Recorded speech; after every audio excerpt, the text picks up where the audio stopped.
Hi everyone, and welcome back to the expert segment for the Hounds for Life podcast. This episode I'm going to dive back into the history of greyhounds with you guys. We're going to go from the 1700s right through to modern day greyhounds.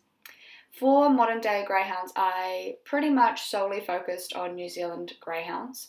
I wanted it to be a little bit more in depth than it would have been if I had done worldwide. However, I will possibly do another segment of this and go a bit broader.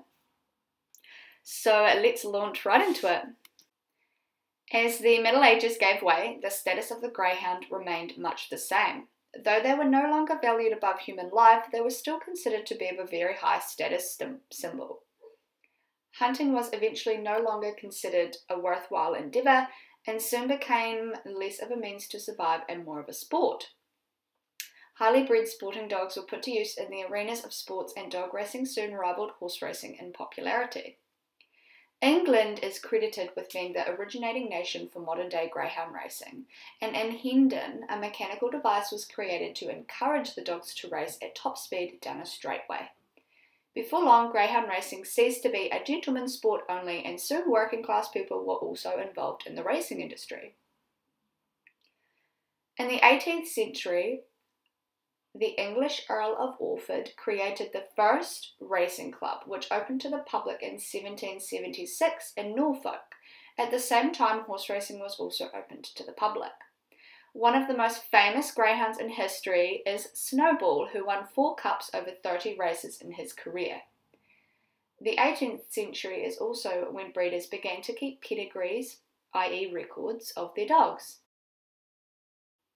The very first greyhound to ever set foot in New Zealand arrived aboard the Endeavour in the 1700s. However, greyhounds were not imported into New Zealand until the mid-1800s. This is due to hares. So hares were brought into New Zealand in 1868 and were released around the country to be hunted as a sport. However, due to their rapid breeding, they quickly became a pest for farmers, who decided to import British greyhounds to help control the hares. Coursing competitions between farms was the result of this biological control, and the first coursing clubs were founded in Southland in 1876. The Gambling Act of 1908 legalised gambling on horse racing but did not apply to greyhound racing. However, in 1970, due to greyhound racing New Zealand, betting on greyhounds was legalised. This allowed greyhound racing to start making profits, which were used to improve tracks and make the industry more professional.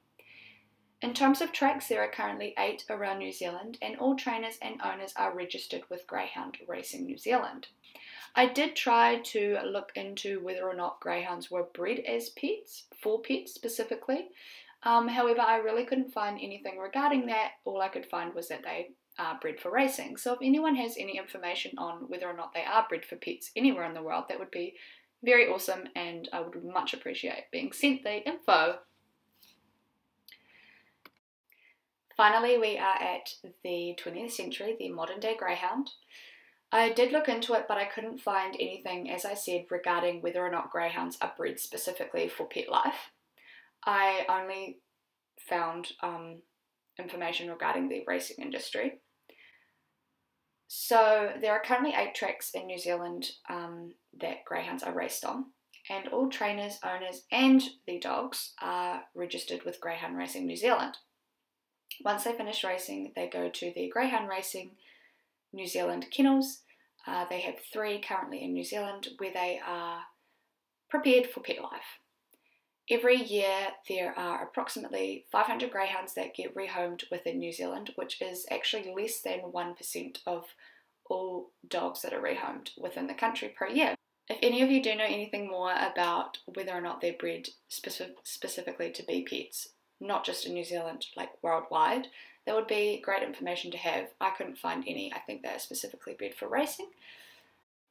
Beautiful. Thank you guys so much for being a part of this history segment with me. Please let me know what you think in the comments below. Credit where credit is due. This is where I got all of the information from for you guys. I'll see you guys in the next history segment. Have fun with the rest of the podcast. Ciao, ciao.